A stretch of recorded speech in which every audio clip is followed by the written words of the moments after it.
Hi everybody, Mr. Forshey here, and today I'm going to tell you about one of my favorite books and one of the best books in American literature, and that is The Adventures of Huckleberry Finn, written by Mark Twain. So I'm going to tell you a little bit about the book and a little bit about the life of Twain. The Adventures of Huckleberry Finn was published in 1884 as a sequel to an earlier novel by Mark Twain, The Adventures of Tom Sawyer, which I understand you guys read in middle school. And that's a common thing to do because The Adventures of Tom Sawyer is written as a children's book. And even though The Adventures of Huckleberry Finn picks up where that plot left off, where Tom and Huck have gotten a treasure and earned themselves a lot of money, and it continues the story of the same characters. Tom Sawyer will show up in The Adventures of Huckleberry Finn quite a bit. It's pretty different from Tom Sawyer. In this way, chiefly, that Tom Sawyer was written as a children's book, and The Adventures of Huckleberry Finn really is not. Its themes and its situations are much darker and scarier, honestly. To the point where it might not be appropriate for a young child to be reading this on his or her own as it would be with The Adventures of Tom Sawyer. Huck Finn is widely considered one of the great American novels, and we've talked about this phrase before. Every writer wants to write the great American novel. That novel that seems to capture the American spirit, or at least the spirit of a particular age in America. And there's some critical debate around this term. Is it even possible, with all the different perspectives and all the different stories out there, is it even possible or desirable to try to assign this label the great American novel? But if you get over that debate, if you get past that debate, and you ask people, okay, what do you think? Pick your book. What is the great American novel? Huck Finn is almost always there in the short list, in the top 1, 2, or 3, along with, say, Moby Dick and The Great Gatsby. And with good reason. The Adventures of Huckleberry Finn is an American classic, and it was hailed as such, it was recognized as such immediately upon its publication and in the generations following. So as you can see, it's published in the late 19th century in 1884, and in the early 20th century, so just about 40 years later, we have a writer like Ernest Hemingway, the great American novelist of the early 20th century, saying all modern American literature comes from one book by Mark Twain called Huckleberry Finn. There was nothing before, there has been nothing as good since. Now, of course, we've talked about a great amount of literature that came before Huck Finn, but this is Hemingway's exaggerated way of talking about the importance of this particular book in American literature.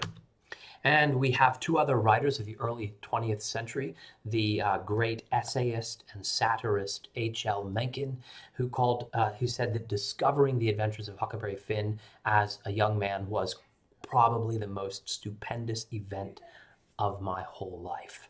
And the great 20th century poet T.S. Eliot said, Huck himself is one of the permanent symbolic figures of fiction, not unworthy to take a place with Ulysses, Faust, Don Quixote, Don Juan, Hamlet, and other great discoveries that man has made about himself.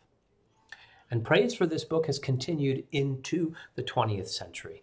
This is the great 20th century novelist Toni Morrison, who, even though she critiques some aspects of the book and the way the story is told, that I'll talk about in just a minute, concludes, for 100 years, the argument that this novel has been identified, re-identified, examined, waged, and advanced. What it cannot be is dismissed. It is classic literature, which is to say, it heaves, manifests, and lasts. Well, why might a 20th century person critique Huckleberry Finn? It might surprise you to know that The Adventures of Huckleberry Finn is one of the most banned and challenged books in America. And a challenged book is a book that someone has wanted to ban, even if they did not successfully do it. Take a look at that list there, and you see several stories that you probably know. But there, number 14 in the list is The Adventures of Huckleberry Finn. Well, if this book is an American classic, why is it that people might challenge it? Why might they want to ban it? The reason is The Adventures of Huckleberry Finn uses the N-word in the text upwards of 200 times in the story. And this makes it, I will say, as someone who loves the book and who's taught it for years and years, it makes it difficult to talk about in class. Because, of course, saying that word is extremely offensive. We have now come to realize just how offensive that word is.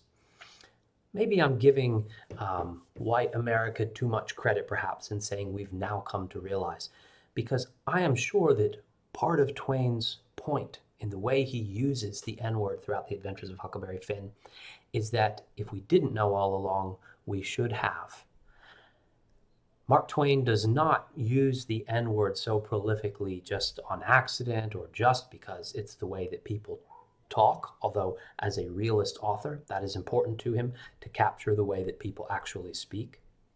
But it's not just, oh, I have to do it to be accurate to the time period. Mark Twain is intensely interested in and wants to show his readers the effect of that word. Mark Twain realizes, as we now realize today, just how damaging and dehumanizing the word is. And I think we'll see that as we read. It's one thing that I will take pains to point out. Some of the central themes that come up in the Adventures of Huckleberry Finn are racism and slavery. And here's what I was just talking about, especially how language enables this. And if you did the extra credit project last week and watched the movie 12 Years a Slave and wrote your review of that movie, maybe that's one of the things that you noticed. That in order for human beings to treat other human beings as something less than human, as mere property, let's say, human beings have to develop practices and language that intentionally dehumanizes others in order to overcome the psychological cost of that sort of oppression and mistreatment. Now, Twain saw this, and I think Twain was not unaware of this. Certainly, we see him draw attention to that in The Adventures of Huckleberry Finn. Another major theme of the book is the individual versus society. Mark Twain, from his early days as a writer, has been a satirist, someone who writes satire, who pokes fun at the follies and the foibles of human beings and human society. And Mark Twain, like, if you remember reading in British literature, Jonathan Swift's A Modest Proposal. That's the essay where he pretends to, anyway, call for eating Irish babies in order to solve the problem of poverty and hunger in Ireland. That was pretty harsh. And Twain, too, can be pretty harsh in his satire.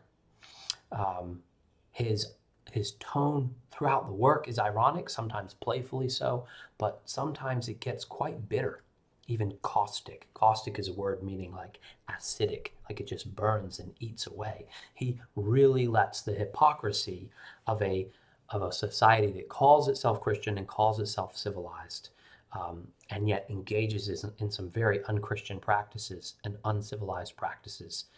He really lets us have it, we human beings, sometimes.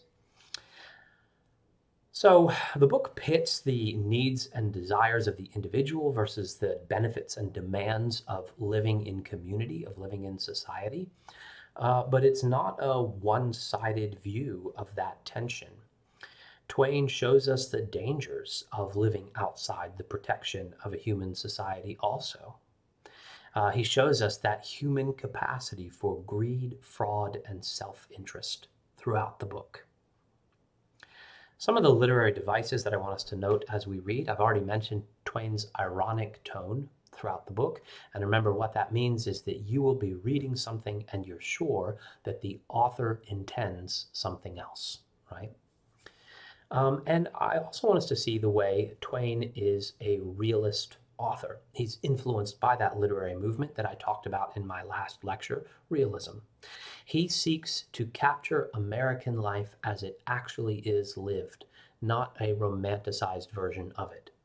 In fact, one thing you'll notice as you start to read the book is there is a character who really embodies that romanticized view of the world, and that's Tom Sawyer. Tom Sawyer is a romantic through and through, and Twain, by poking fun at the way romanticism leads Tom Sawyer to do some pretty foolish things, gets in his kind of realist kicks against the romantic movement. So one other thing we'll see in the novel is that Twain makes an attempt to capture the way that people speak in the way that he spells and punctuates his words. That too is one of the demands of realism, that you portray life as it is actually lived and language as it is actually spoken. And you'll see that as you begin to read The Adventures of Huck Finn. The structure of the novel is what's called a picaresque, and it follows the major symbol of the novel, which is the Mississippi River. I won't give away too much to say. In fact, you can see it in the cover art that for most of the novel, Huckleberry Finn, this 13 or 14-year-old boy, and an escaped slave named Jim are not sailing, but drifting south down the Mississippi River in an attempt to escape slavery. Both of them, slavery of different kinds. Jim in an attempt to escape the race-based enslavement that he's been under, and Huck in an attempt to escape a tyrannical and even murderous father. And so they concoct this plan together about how they're going to escape into freedom, and things early go wrong, and they end up floating south down the Mississippi River, which is ironic in itself. Essentially, they miss a turn that would have taken them up to the free states where Jim could be free, and now they end up getting stuck on the river floating south, deeper into slave territory, even as Jim tries to escape slavery. Well, when I say that the novel is a picaresque structure, what does that mean? A picaresque novel is a first-person episodic novel that realistically recounts the adventures of a carefree but engaging and quick-witted lowlife who barely escapes from one situation to the next. It's a really fun kind of story to read because it gives us this charismatic, fun character who is a bit of a lowlife. He's not a moral hero necessarily, although Huck in his way is. Just getting into scrape after scrape and barely getting out by a combination of luck and wit. All right, so let me tell you now a little bit about Mark Twain, the author. Mark Twain is not his real name. It is his pen name, and I'll tell you in a little bit how he chose that one. His real name was Samuel Longhorn Clemens. He was born in Missouri in 1835.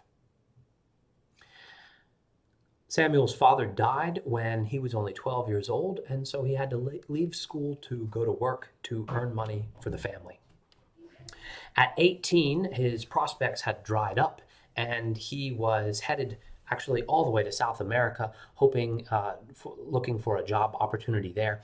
And as he was riding south down the Mississippi River as a passenger, he happened to get into a conversation with the Steamboat Pilot, and quick-witted rascal that he was, Samuel Clemens talked his way into a job as a steamboat pilot, even though it's something that he had no experience doing. And he spent several years steamboat piloting up and down the Mississippi River until the Civil War comes and just dries up commercial traffic on the river. So Twain enlists with a local Confederate militia. Now, I told you that Twain was born in Missouri, and up here on the screen you can see a map of the states that secede from the Union. And Missouri was a really interesting state in the Civil War. Hopefully you remember that it was the subject of the Missouri Compromise in 1820, right? That a line was struck across the United States. Let's see if I have my mouse here. This line right here, saying that Missouri would be entered into the Union as a slave state, Missouri. But in the future, any other state north of this line would enter as a free state, and any state south would enter as a slave state. So Missouri was a slave state, and actually had a divided government. That is, they had a government that did not secede and join the Confederacy, but had representatives in the United States Congress. But they also had a separate government that said, no, we want Missouri to secede and we want to join the Confederacy. So Missouri actually had representatives from that state going both to the United States Congress and to the Confederate Congress during the Civil War. But the conflict between the two sides in Missouri was resolved such that it is considered a Union state. But without getting too much into the details of it, we should at least see that it's a border state, and it's a state that would have, as a slave state, would have had a lot of Confederate sympathy, and certainly a state where the issue is very mixed. So Mark Twain enlists with a local Confederate militia, but he spends only 2 weeks in it before he quits and heads west for Nevada. And he explains why he did that in an address that he gave. Let's see, I'll pull it up here. Oh, got rid of my highlights. I've got a copy open with my highlights. Okay, so years after the war, this is something that Mark Twain, who, when he later becomes a famous author and public speaker, he took a little bit of heat for from both sides. The Union wanted to know, Mark Twain, why did you fight for the Confederacy? And the Southern states wanted to know, Mark Twain, why did you leave after only 2 weeks? And in an address in Baltimore in 1887, Twain gave this talk, a witty yet moving account of why he left the Civil War.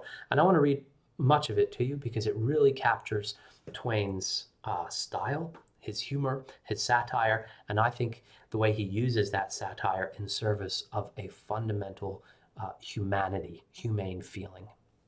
Here's a picture of young Samuel Clemens at the time of the Civil War. He would have been, I guess, in his 20s. I was in the Civil War 2 weeks. In that brief time, I rose from private to second lieutenant. The monumental feature of my campaign was the one battle which my command fought. It was the summer of '61. If I do say it, it was the bloodiest battle ever fought in human history. There is nothing approaching it for the destruction of human life in the field if you take into consideration the forces engaged and the proportion of death to survival. And yet you do not even know the name of that battle, neither do I. It had a name, but I have forgotten it.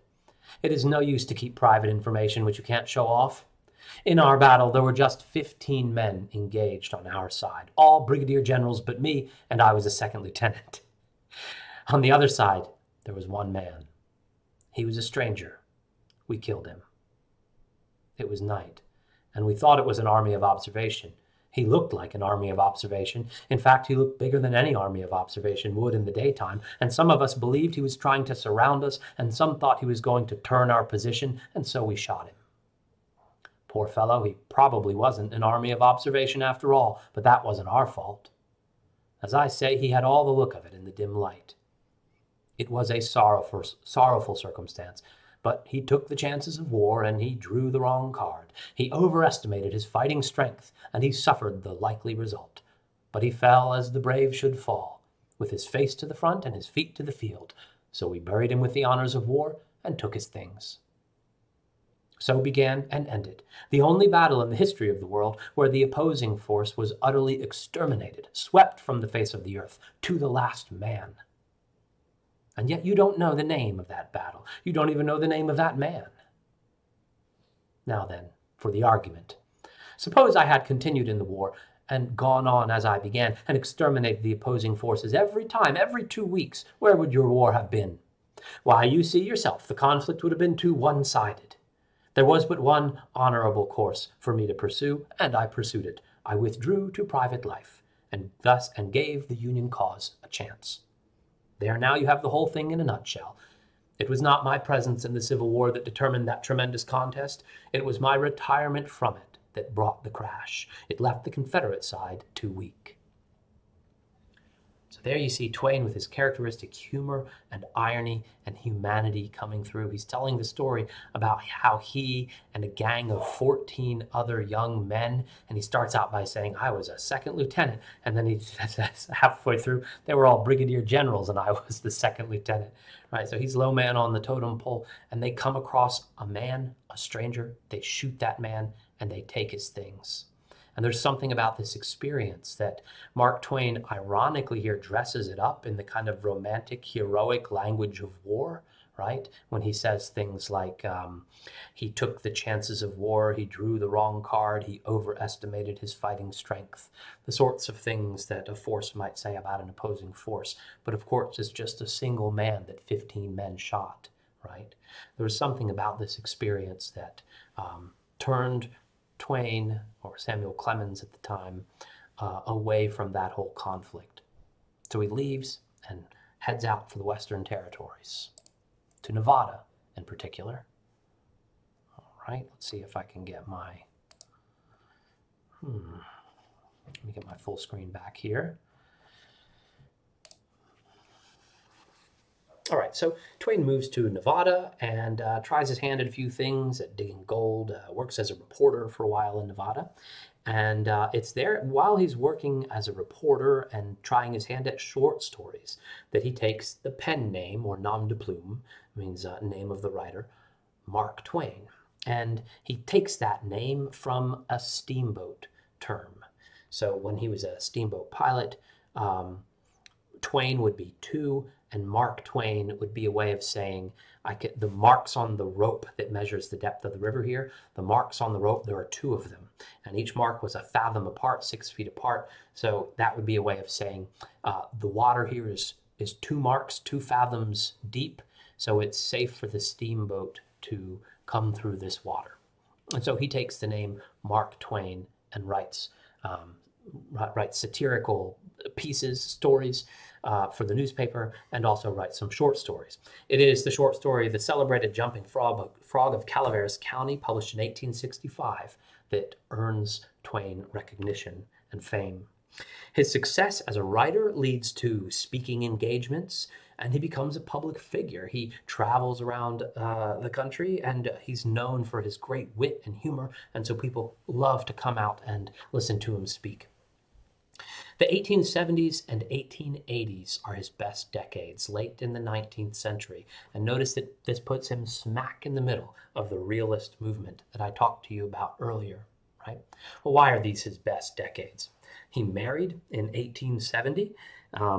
He tells the story of marrying his wife.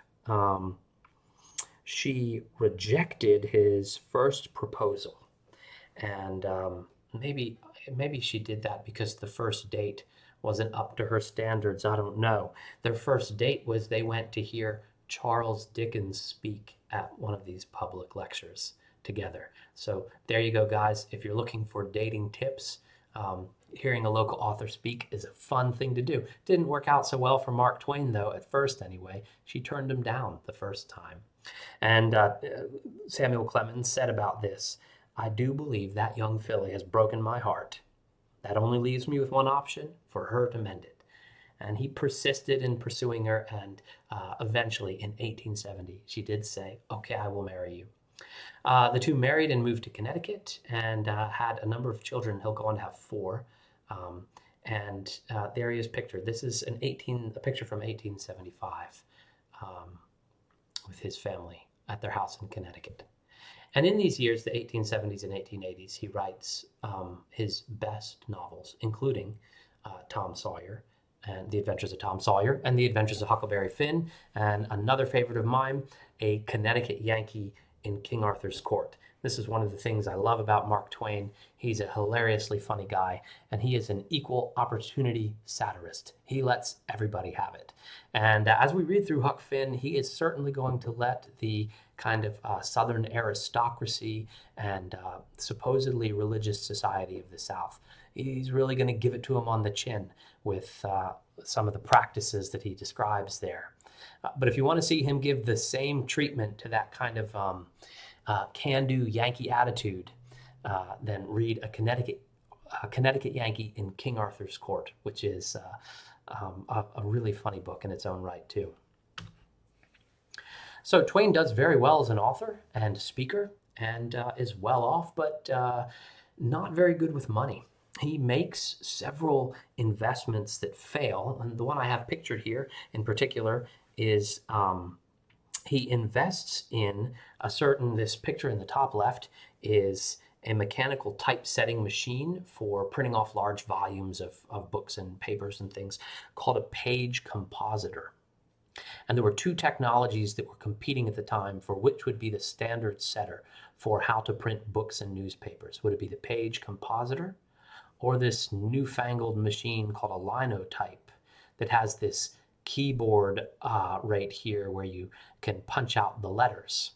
Well, Mark Twain threw all of his money in this page compositor right here. Who wants to hunt and peck around and type out letters? That's going nowhere, Twain said in the late 19th century. And all of the money that he had made from the sales of his book, plus his wife's inheritance, he poured into investments into this page compositor. He invested a total of $300,000, which its modern day equivalent would be about $6 million. And it was nearly every penny he owned. And his wife owned, into this page compositor machine. Well, they ended up making like two of them. One of them was melted down for its metal in World War II, and the other one sits in the Mark Twain Museum. It would be kind of like betting on the Betamax tape against the VHS, or that's a dated reference. Maybe like in the early 2000s, I am just sure that this awesome new device called the Microsoft Zune is going places, and that iPod thing is a piece of junk. And so I throw all my money into Microsoft Zune. Well, that's what Mark Twain did. So to repay his debts, he took a whirlwind around the world speaking tour in this 5-year period, just taking as many speaking engagements as he could to make money and pay off his debts. And this is something I respect about Twain. He could have just declared bankruptcy. Bankruptcy law would have allowed him to be absolved of most of those debts, but he didn't do that. He worked hard to pay it back. And that shows a kind of honesty and integrity in the man. He died in April of 1910, and within a generation, The Adventures of Huckleberry Finn became seen as, quote, the quintessential novel about American goodness of heart and pragmatic wisdom. And those themes are certainly present there in the character of Huckleberry Finn. But it's also, in a lot of ways, as I said earlier, a dark book. It's a book about the dark side of the American experiment and the failings and hypocrisies of a society that wants to be better or wants to believe it's better than it actually is. So we'll see all that as we read The Adventures of Huckleberry Finn, and we'll look for Twain's characteristic humor and irony, and for one of the most enduring and lovable characters in American literature, and that's Huckleberry Finn himself. All right, guys, I'll see you soon.